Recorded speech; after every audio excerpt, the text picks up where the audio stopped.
Mr Ndaw dégg nga li nga xam ne moom la Jibril Bura ak Cheikh Ibrahima Niass ak Ablaye dal di wax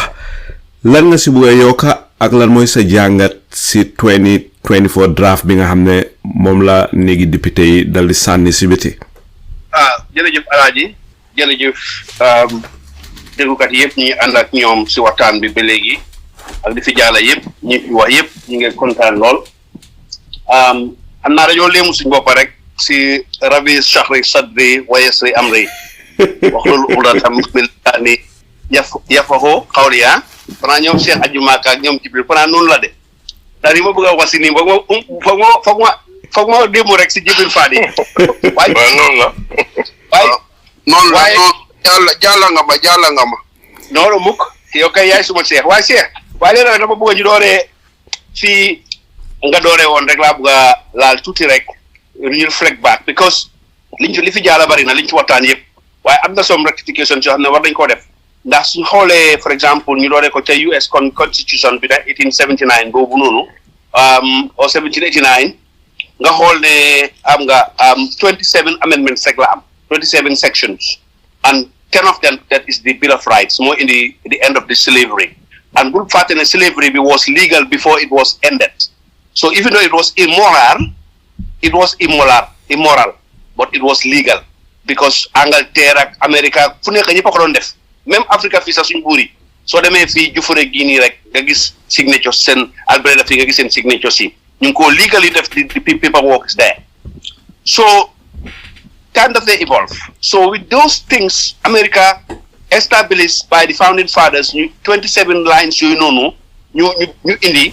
ba nga xam ne tey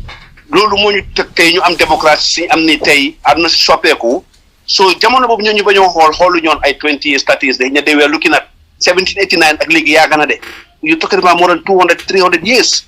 ak soo xoolee ñu seen foresight ak fi mu toll woon so suñ dee compare sax even the American constitution ak Gambia 97 constitution man du ma dee mën a understand because man du yàgga ba ma toog fii di compare the United Kingdom one ak the unwritten constitution ak UK bi ak Gambia but dëkk bu nekk am na ko fi wax te lu am solo la dañu war a reflect dañu war a xool ci nit ñi nañ dëkkee ak nañ nekkee te 1997 constitution bi ko fi jàmme di indi fekk fi bi 1970 bi nga xam ne di Alhaji A.S. Jack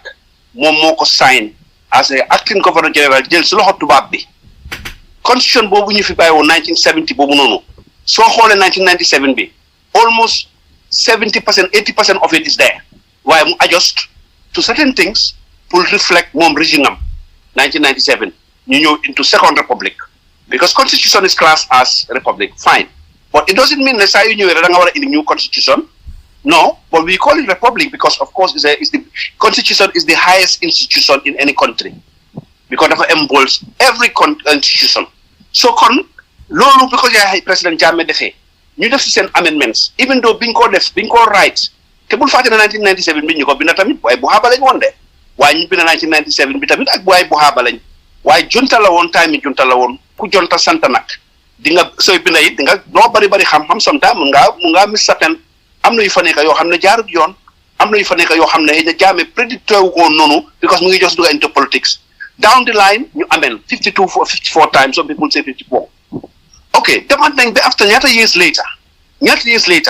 ñu ne léegi am nañ a change gis nañ bu 1997 bi li nga xam ne loolu la dooleel Jammeh ba jox ko immunity ak junta bi nga xam ne lu ne def fa farbakee ni jàmbur sax soo ko defee as a junta member soo génnee sax waruñu laa def dara waruñu laa question that was there so léegi loolu dem na ba nga xam ne léegi things has changed ñu dem ci fi ñu toll nii tey ñu am change in 2017 ñu ne dañoo indi a new constitution I think it was very right whoever suggest ne dañ mun nañoo ameen la fi nekkoon doole ko back to la fi nekkoon that is fair enough but that time bu fàtte ne 2018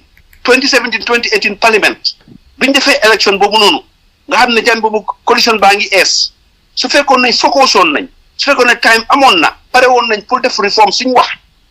kon doon di nekk problème but of course there was some agenda and the agenda du ma ko mën a point kenn ku dul Mr Barrow or Adama Barrow because he is the leader moo ñu promise na dafa def reforms moo ñu promise dafa change moo ñu promise leadership yóbbu Gambia to another level def all the reforms yu mu war a def te foofu noonu Mr Barrow luñ def xëy na sa understand toon of course because mu ngi just dugga into the system musutal lead governance administration dégg nga business am la amoon private personal informal very informal kind of business soo nga ñooñu jox la réew ba kenn nit ñi ñëpp askan bi yëpp nekk sa loxo nga war a make decision si tough so xëy na foofu moom understand sax li Halifa doon wax example and that was a shortcut fine but I still believe that we needed a new constitution man du ndaw man loolu laa gëm and I don't belong to any political party I'm independent but I'm a progressive Gambian tam I want Gambia to proceed so duñ mën a stagnant in 1997 génn 70 dem 97 wala 97 ba 2037 watt it's not fair Gambians deserve better so loolu mu indi the rights of disabled the new constitution 2020 bi biñ ko indee mu through an act of parliament in 2017 act of parliament CRC bi def si liggéey bu ñu ci def ñu ne it's not consultative because of demul si askan bi ankay askan bi war na nekk di final referendum waaye dafa consultative because man toobu ba attend naa in UK foofu sessions although biñ ko bill there was some people ñoo xam ne dañ fa nekkoon rek bu sangoo déribé ñoo nekkoon di poison man yi ne it is tailored to somebody but I strongly believe ne it's not tailored to anybody it's a very progressive document am na some lapses nag I must say am na on few things yoo xam ne man sooba ànduma si but they are not very much big loo xam ne mënuñoo change because soo xoolee citizenship of non-Gambian parents man musuma see ànda dañ ko indee si Gambian 2020 draft constitution bi musuma see ànda dégg nga soo xoolee di alternate system for non-Gambians soo xoolee di other am na other bits and pieces yu fa nekk yoo xam ne it's not in line parliamentary soo nekkee dual citizen you cannot be in parliament but you can be a minister which is more secretive more stronger as the minister in the cabinet where the secret of the state is you know yow mënuloo nekk parliamentarian waaye mën ngaa nekk minister as a replica one step better than 1997 so con 1997 is not progressive and I must say so whoever is backing the 2024 man dama believe that you are not looking at Gambia you are looking at partisan state te mo fi nekk yëpp si bopp partisan la why I'm saying this mooy because of this sangam suma nit la woon or suma président la so I don't want lim fi bàyyi woon dañ ko fi génne déedéet man Jammeh every day suma génnee Gambia gi laa nekka dama dee praise Jammeh ba dama dee waxtam ne li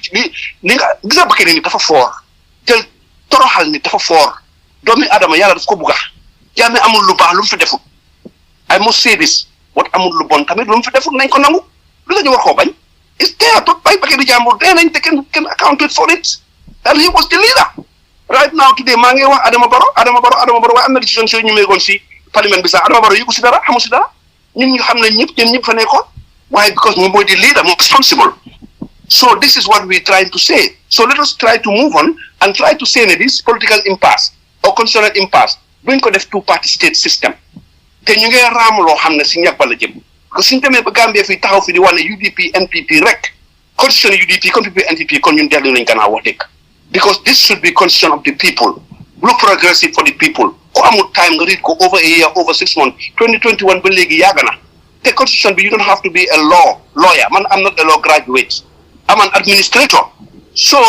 but I take my time and read and compare the two I read 1970 97 and 2020 ba 2024 bi 2024 bi ku nekk gis ne 126 times la ko gaay change from the original 2020 bi draft 2020 bi they took it and changed it 126 changes Jammeh 52 changes la change in 22 years Barrow change na draft bi doo pass to parliament de waaye liñ fa génnee dañ ko change 126 times te demagul sa referendum te changes yëpp to suit them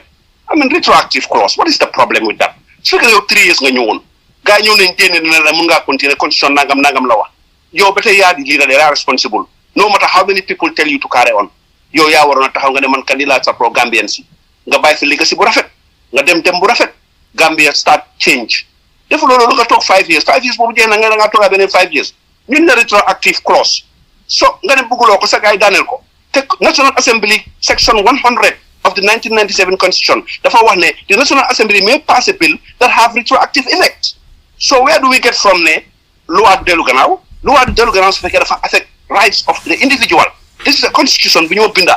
for forwardness it's not Barrow's right it's not my right it's right of all Gambians so an individual right is not inflicted here he is the president we are doing a constitution ne ko saa yu pare suñ ko yóbboo referendum dégg nga dafa cover 2 term limit kenn waru fee toog more than 2 term I mean loolu it's morally correct and it's morality that brings legality lu waa baax si dëkka any country in the world ba ñoo abolish 1789 bii nii this American constitution which brought up the Bill of Rights ma fi introduce in Sangha. That was immoral moo tax ñu seet the moral thing ñu def ko into law. So ñun tam Gambia fu ñu war a xoolee fi mu nekk nii mooy saa yi ñoo defal loi dañ seet li nga xam ne moom moral because morality moo day def nekk loi. If anybody can go and look at the Magna Carta, all these things yi nga xam ne moo indi tey ñoo wax loi in the UK you see the same Bill of Rights king bi moo amoon doole bi yëpp ak queen ba but a parliament through Bill of Rights again. So morality foofu lañ ko war a njëkk di xoolee leneen moral even Islam sax moralité la njëkk a jiital te lépp lu nekk si biir Quran bi sax si moral la ko njëkk a dooree moo tax nit mënut a takk doomam moo tax nit mënut a dem see yaayam yooyu yëpp because it's immoral mu dem indi yoo xam ne fii tem si teg yëpp fa ko rek amul dara lu ci wrong from Surah 1 to 114 so man fu ma bëgg a waxee rek mooy ne 50 plus 1% warut a nekk suñu problème 2026 we have 2021 bu passé nii rek let's look at those reports and make a decision from there. If we want to converge and get together and make a change for this country, a progressive leader will set criteria, of course giving priority to the main opposition. If they cannot produce that person, we get it from anywhere else. It doesn't matter where the person belongs. It can be even independent.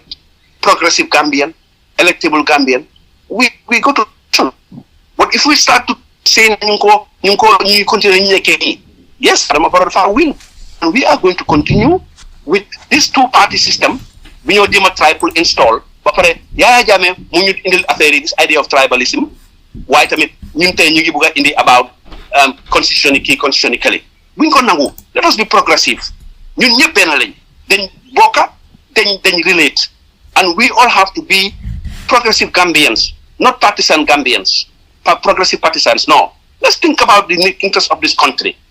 50 plus 1. There is a benchmark we can use. Xam nañ ban parti moo fi dee win. Bu fi kenn am ta 2% wala sa 1% wala sa 10%. Su la ko UDP joxut bu ko xëccoo te ñu war bokk ci xeex bi nga am si loo cee jël nga jàppal liggéey bi. Man tey mënumaa nekk président Gambia mënumaa nekk MP mënumaa nekk ministre te kenn gënu ma sonal si xeexi Gambia bi dama ko bañ ba abaadoon Europe ñëw toog fii di liggéey bu maa liggéey si ron te lu nekk maa ko see daj nag te kenn yëgu ko. Kon let us do that. I'm not saying ne I'm the best, but I'm doing my best for my country pour ëllëg. History will not judge me. Try naa si lu ma si mun.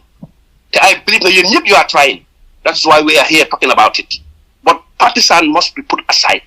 Let's look at Gambian interests and targeting individuals. National Assembly is changing the term limit for targeting one person. Again, what they do is NPP, they want to stay in power. And they know that Singene Dabo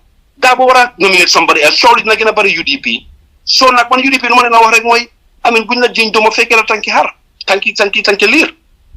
Because ñoom Dabo dem loolu lañ bëggoon mu easy for Barrow ñoom that's what they keep saying that is what going to be easy for Barrow waaye léegi yow wante tegaat ba Dabo because of coow li fa xew coow li dafaa gën a tàkkarnaati si biir kër gi du neex a réglé loolu lañ bëgga nga dem ko and do it moo terewul ñun dinañ àndaa suñu xel parti si àndaa seen xel so lii mooy li nga xam ne daal man suma délibération bëggoon naa rek pour saami si loolu amin rax ci doole rek si ne lii nga xam ne moom moo di système bi nga xam ne moom moo nekk fii si Gambia jamono biñ toll nii it's not encouraging and I know that there are so many people talking there are so many movements talking just barki démba rek gars yi ñu ngi table to increase the presidential deposit from 500,000 to ñu ne 50,000 to 1 million dégg nga loolu is on and they have the mandate to do that through the IEC decree 1996 again boobu nga xam ne is outdated as section 42 of the 1997 constitution dañ bëgg a yokk mayor yi yokk councilor yi so pour eliminate many people so we see where we going with Barrow and also the deposit of the president from 5,000 to 15,000 and I believe again deliberation bi honorable Musa Cham feeñal fan yële ne le about this is inconsistent with the constitution. It is true. Section 47 of the 1997 constitution dafa clearly stipulates ne 5,000 people 200 from each administrative area nga dina ko boy bu 15,000 loolu yëpp pour eliminate those people la so Gambia si mënta understand ne President Adama Barrow is going towards dictatorial. President Adama Barrow is reneging from everything that we wanted to do with him for taking Jammeh out. He want to take us back to square one, and Gambians still start here talk the hehante the point fingers at political partisan level, forgetting about the national level, the national interests, I think that still we are sleeping, to be honestly speaking. Because from Pastef, and he is very misinformed. But why? You were a jungle guy, what len? Pour saber record straight, I mean Ibrahim Cham, Pastef the Gambia. Wow. Because that person you are saying, no talking about Constitution 2020, lawyer Dabo, Momla in particular, ne 2020 they could tell against mom, Temom Tamit, they could convict on. Why he was convicted, but not a public officer. He was a party leader. So why do we have to have this problem? Because everybody want to read Lundaurek that has a dinner. So this is Sering Sanyo, I'm Sering, I'm a Muhadam, I'm a Talube. Cheers you for am Nikiku, Dangawara Jangape, Jehalanga Persadara, Sigatal. Tell you important la. Very, very important. Knowledge is power. White there is wisdom and there is experience. So we must not forget those. So ñu ngi gërëm di leen ñaanal ñu ngi si ron rek di déglu di wax rek ne suñ góorgóorloo mun nañoo make a lot of changes. I mean wante Jammeh génn na fi without living naka time limit na Gambien si booloo otherwise dëkk bi ku nekk gis na di dem politique rek moo fi nekk no development taw baa ngi ni tawaat koñ yëpp fan yële ne la ñu ngi leen empty mais da muy yëpp fee sa mbalit moom yëpp delluwaat na si biir pax yi dëkk bi xeeñ su punda bi di naaw gotas yi liñ fa génnee mu ngi wow di naaw si nit ñi ñu ngi koo nokki nga taxaw diggante airport ba Westfield nit ñaa ngi taxaw suba teel 7 o'clock fees step di ut moto puy dem di ñaan lift commercial vehicles bu ñëw fees kuy dem office da ngaa late public service mu am public transport dawut there's not enough xam nga rural urban transport yu ndaw yi nga xam ne 22 passengers van yu ndaw yi nga xam ne dañu war a daw sax na from airport Junction to Westfield example di shuttle yooyu yëpp war naa mun a am but it's not happening bro ñu war a toog fii di xëccoo ay diggante constitution party NPP ak party UDP génne nañ Mr. Barrow nañ Mr. Dabo lañ tagget ak those sort of things let us be progressive my brothers thank you very much. Mr. Ndaw ñu laaj la rek yow itam li nga xam ne moom leen laaj sa naataango yi lan mooy sa gis-gis si Serigne Modou Njie Jokoli Thierno Diallo ak ñeneen ñi nga xam ne dégg nañ ne bàyyi neen NPP dal di toppi Keba Madi Bojang si partem bi ñuy ooyee NDP. Asalaamaaleykum waaw Alaaji jërëjëf once again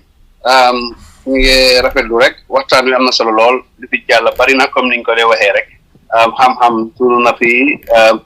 wax dëgg research ku nekk xam na ne xel yi moom divergent views of course fi nga mujjee rek laa bëgg a dooree si ne ki nga xam ne bo recruit nañ ko o jël nañ ko si li nga xam ne moo nekk IEC muy Jokoli moom nekkoon na fa vice chair yes time yi Ali Momar si liñ xam si moom of course experience mu ngi fa yàgg na fa waaye tamit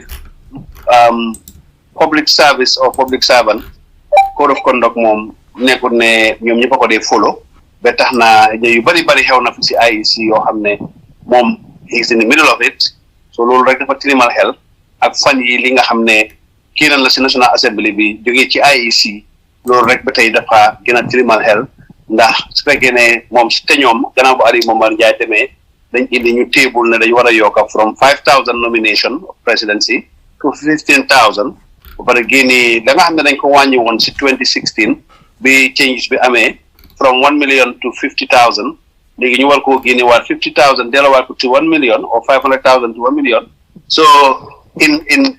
nekkut in line xam nga because of chance mu ngi fa rek si parliamentary act te comme ni ñu dee wax rek independent electoral commission moom la war a nekka dañ ko set up pour mu independent